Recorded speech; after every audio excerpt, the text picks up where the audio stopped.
Hello class. आज हम लोग पोएम बैलेड ऑफ रिवर के विषय में पढ़ेंगे। बैलेड ऑफ रिवर का अर्थ होता है नदी की गाथा या नदी की कहानी हम कह सकते हैं। इसके लेखक एक श्रीलंकन पोएट हैं जिनका नाम पैट्रिक फर्नांडो है। इस पोएम में क्या बताया गया है, आइए हम लोग समझते हैं, पढ़ते हैं। In this poem the poet describe a river which is disturbed by the dam that cruel man has built over it। कह रहा है कि यह नदी, इस पोएम में कवि ने नदी के बारे में बताया है जिस पर कुछ निर्दयी लोगों ने अपने कुछ लाभ के लिए बांध बना दिया है, जिससे इसका अपना मूल स्वरूप बिगड़ चुका है। एक नदी का जो बहाव होना चाहिए, जो वेग होना चाहिए, जो दशा होनी चाहिए, वो अब नहीं रही है। इसलिए नदी बदला लेना चाहती है इन लालची लोगों से, इन निर्दयी मनुष्यों से। तो आइए पढ़ते हैं और हम जानते हैं कि नदी कैसे बदला लेती है, क्या क्या बताया गया है इस कविता में लेखक के द्वारा। Dawn fires the surface into gold. Gold-eyed the herons stilt and stalk. At silver noon the waters hold, wheeling of a mirror hawk. Dawn fires the surface into gold. जब सूरज की लाल किरणें नदी की सतह पर पड़ती हैं तो नदी का जल का सतह सुनहला हो जाता है, क्योंकि हम जानते हैं कि सुबह की जो किरणें होती हैं सुनहरी होती हैं, लाल होती हैं, और जब वह प्रकाश की किरण जल की सतह पर पड़ता है तो लाल और सुनहले रंग का, लाल या सुनहले रंग का ही प्रवर्तन होता है। तो उसी के बारे में कवि ने कहा है। Gold eyed the herons stilt and stalk. जो सुनहरी आँख वाला हेरॉन्स बगुला है वह अपने एक पैर को उठाकर और एक पैर पर शांत खड़ा हुआ है और अपने शिकार पर ताक लगा के बैठा हुआ है, खड़ा है। At silver noons the water holds. दोपहर में जब श्वेत प्रकाश यानी प्रकाश जब श्वेत होता है तो उसकी किरणें जब शांत जल की सतह पर पड़ती हैं तो जल का सतह सफ़ेद और चमकदार होता है, क्योंकि उसमें से प्रकाश सफ़ेद श्वेत रंग के प्रकाश की किरणों का प्रवर्तन होता है। Wheeling of a mirror hawk. नदी के ऊपर आकाश में बाज पक्षियों के समूह जब घेरनुमा आकृति में घूम रहे हैं तो इस नदी के शांत जल में उनका स्पष्ट प्रतिबिंब बन रहा है। I have not seen water lie so still, as here perhaps an otter may disturb its peace, or white cranes still, the green edge wading tall knee deep। कभी कहता है कि मैंने नदी के पानी को कभी इतना शांत नहीं देखा जैसे कि यह अभी शांत है। शायद उद्बिलाव अथवा क्रेन पक्षी के आहट से एक या उसके द्वारा ही जल में हलचल लाया जा सकता है या हलचल हो सकती है, यानी इसकी जो शांति है, इस शांत जल की शांति है, वो भंग हो सकती है। नदी के किनारे पर पानी जो हरे रंग का दिखाई दे रहा है, the green edge wading tall knee deep. पता रहा ना कि नदी के किनारे पर का पानी जो हरे रंग का दिखाई दे रहा है उसमें यह पक्षी अपने घुटनों तक पानी में खड़ा है। In gust of wind a faint wood hum, plucked leaves and broken petals dance, the wind depart, the wood is dumb, and floating yellow gathered brown। In gust of wind a faint wood hum। जब हवा की झोंकों में सूखी हल्की लकड़ियों से ससराहट या गड़गड़ाहट की आवाज़ आ रही है। Plugged leaves and broken petals dance. टूटी हुई पत्तियाँ और फूलों की पंखुड़ियाँ उड़ती हुई ऐसा मालूम पड़ती है मानो नृत्य कर रही हैं।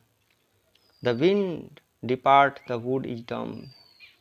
जब हवा चली गई अर्थात हवा जब बहना बंद हुई अर्थात शांत हो गई तो लकड़ियों से जो ससराहट या गड़गड़ाहट की आवाज़ आ रही थी वो भी बंद हो गई।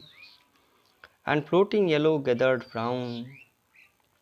और बहती हुई पत्तियाँ लकड़ियाँ जो भी हैं सब इकट्ठा होकर वह अब भूरी हो गई, अर्थात अब वो सड़ रही हैं।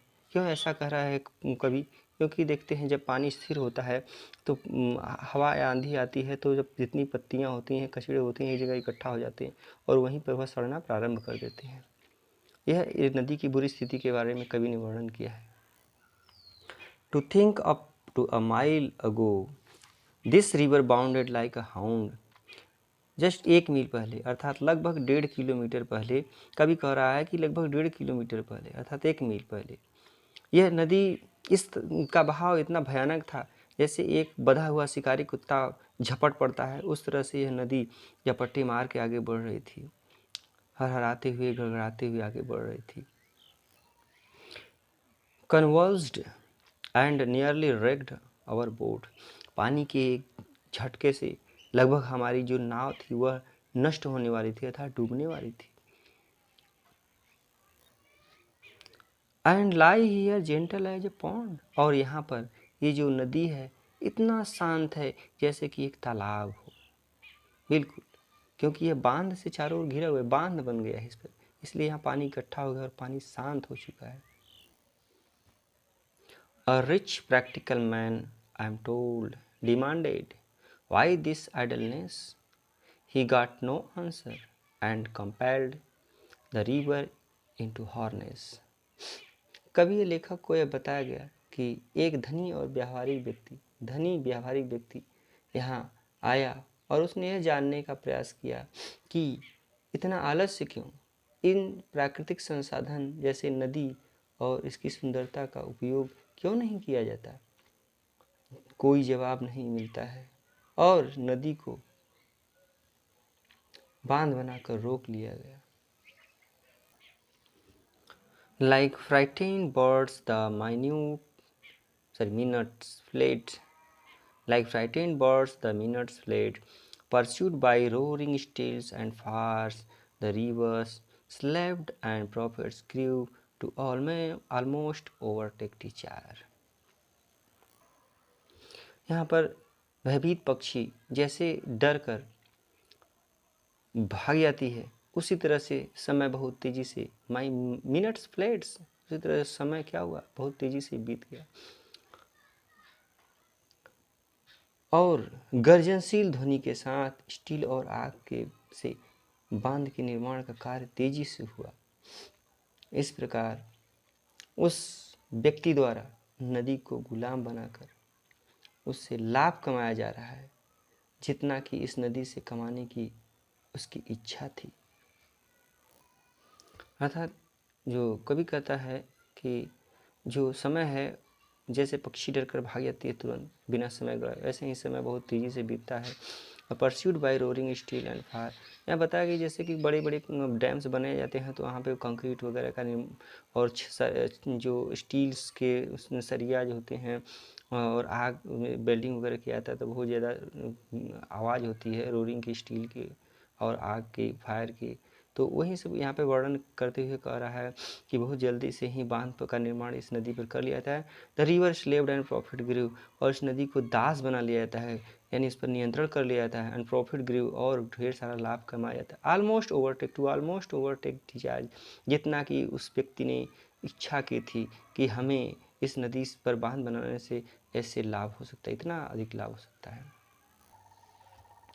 Until they say, one windy night, in the deepest vigils of the owl, the river rose and foaming white descended like a murderer.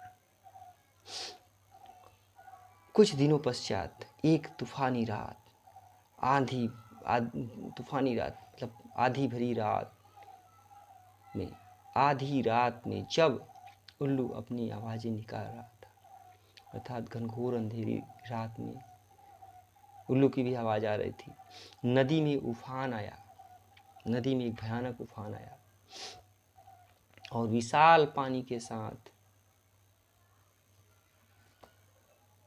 विकराल काल का रूप लेकर यह नीचे की ओर बढ़ी।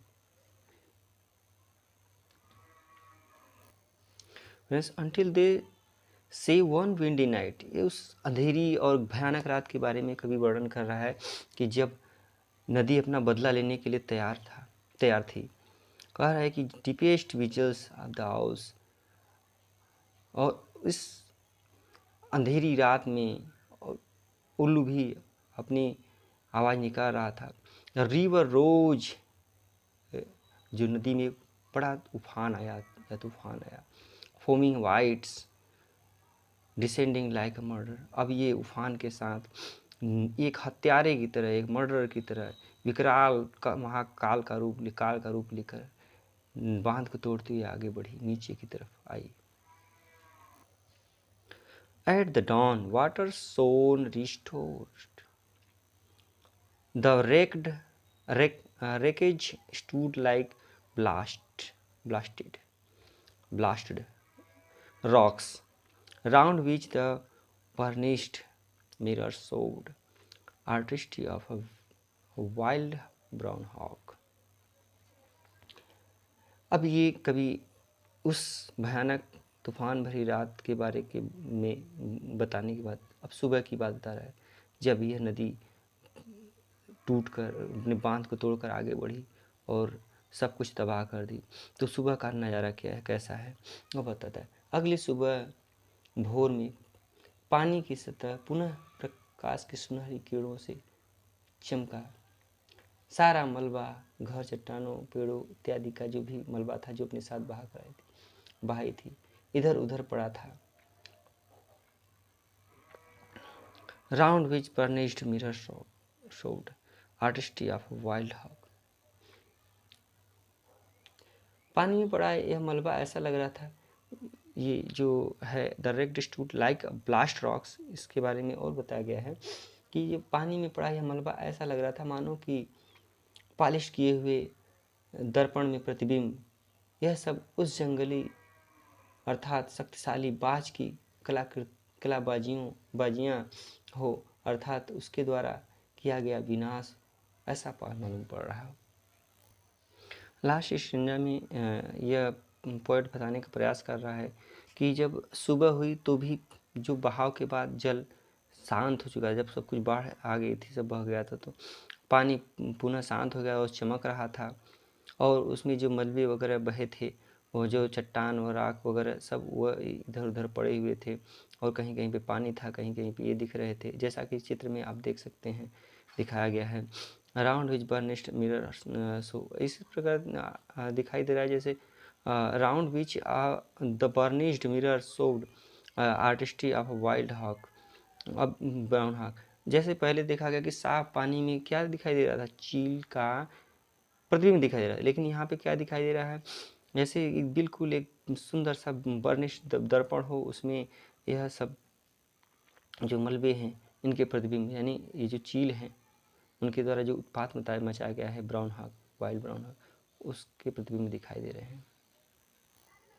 तो मेरे प्यारे दोस्तों, बच्चों, आपको कोई भी स्टेंजा में अगर कुछ न समझ में आया हो तो आप कमेंट कर सकते हैं, और अगर आपको समझ में आया हो तो आप हमारे चैनल को सब्सक्राइब करें, वीडियो को लाइक करें, और ज़रूर अपने दोस्तों को शेयर करें, ताकि वो भी इसके उपयुक्त अर्थ को समझकर इसकी व्याख्या कर सकें और समझ सकें। धन्यवाद। Thanks a lot.